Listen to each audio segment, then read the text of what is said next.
And Maximus here. Oh, what do you know it? Another holster review for the Stealth Gear. I thought I'd make this video as a little review because I wouldn't want people to make the same mistake that I did. This is a pretty expensive holster. It's the Ventcore Stealth Gear holster in their new little Kydex coloring. You can take a little look at that. This is the mini, just means the belt loops aren't quite so far apart than the normal, and then they have the appendix carry, which tightens it up even more. This is a good quality holster. It's made out of good materials. But the biggest problem that I've learned is that, look at this slit. This slit is so small. Like, look at where the trigger guard is supposed to go. Look where the muzzle of the gun is. I don't know if you guys can see that, but look at that. It can't even come close to fitting this holster with any sort of reasonable retention. I mean, the retention is like a snake on a rat. I'm a veteran gun handler, and I couldn't even get the gun out of the holster during just some simple dry fire drills. The retention is just way too strong, and they don't offer anything to loosen the retention. I had these screws out all the way to the point where they came undone, and it still was holding it like a snake on a rat. I mean, it was amazing. I contacted Stealth Gear, and they said that it might have been a bad mold. I mean, even looking at this mold, look at how deep that cutout is. I mean, they really pressed that thing in there. That's a valley. I mean, maybe they pressed into the trigger guard too hard or something. Maybe this isn't their normal thing. But I mean, that's the opening without it being on my hip. Once it's on my hip, the thing's like that. I mean, no lie. I mean, this is a pretty sturdy material, but still, I mean, it's going to go like that when it's in the hip, and it's even small. It's amazing. So anyway, I thought you guys might want to know that. That can definitely happen with them, and they don't really offer any fix for that other than to make you a whole new one, which will take you another month. And then this backing,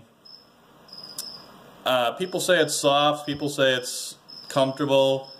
I'm going to have to go with not that much. When you run your hands across it, your fingers will get caught on all sorts of hardened stuff because they have to make it so it doesn't fray. Like right here.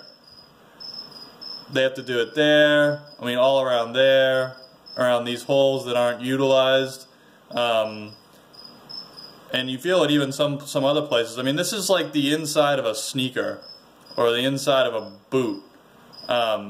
It's kind of rough. So on your skin, it's really not that great. I don't know why people praise it so much. Even the outside, I mean, this is like a tough jean material. This stuff. I don't know if the camera will focus on it.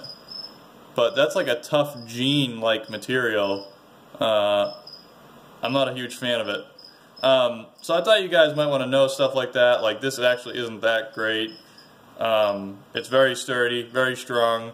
I have no doubt that this thing's going to last up, if it does fit your gun, the test of time. But, I mean, that's if you find it comfortable. If you find this rough cloth stuff comfortable. There are some pads right here and here, but, I mean, it doesn't help this burnt material so it doesn't fray. That doesn't help that at all. And these things did catch into my side right there. So, did notice that. The gun won't come out when you want it to. I mean, right there, that's a big fail. Might as well bring in the other eye candy over here. This is the Aliengear Cloak Tuck 3. I won't make this a review on this thing, but I mean, this stuff is actually soft. This is a neoprene, like a wetsuit material. Have you ever had a Galco ankle glove? Same stuff on the back here. These metal things are flat. There's no hooks, corners on them at all. Look at that. Look how much more room you have. I mean, and this thing, this alien skin, this stuff, I had to reduce the retention on this holster as much as they allowed for it to have at least a decent draw. Because this stuff, it's like a rubber right here. You can see that? That rubber grips the gun so tightly. I mean, it's almost like you don't even need retention with this holster. But although it does offer a great fit, the Kydex is super thick. They offer you tons of options for retention, customizing how much you want. I mean, I would say, guys, if you were looking at a hybrid holster, I would save your money on something like this. I mean, this cost me 130 bucks, and it's going back for a $48 replacement that I enjoy much more. And I've had dozens of holsters. I've had probably half a dozen hybrid holsters, custom and these prefab ones. This is the eye candy that it's for, VP9. Even one holstering in this Stealth Gear,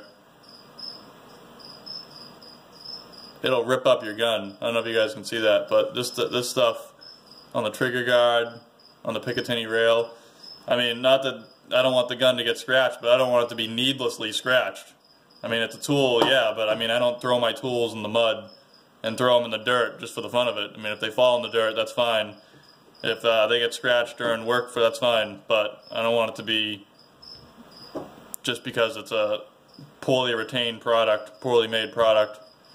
I don't know, their quality control seems to be lacking.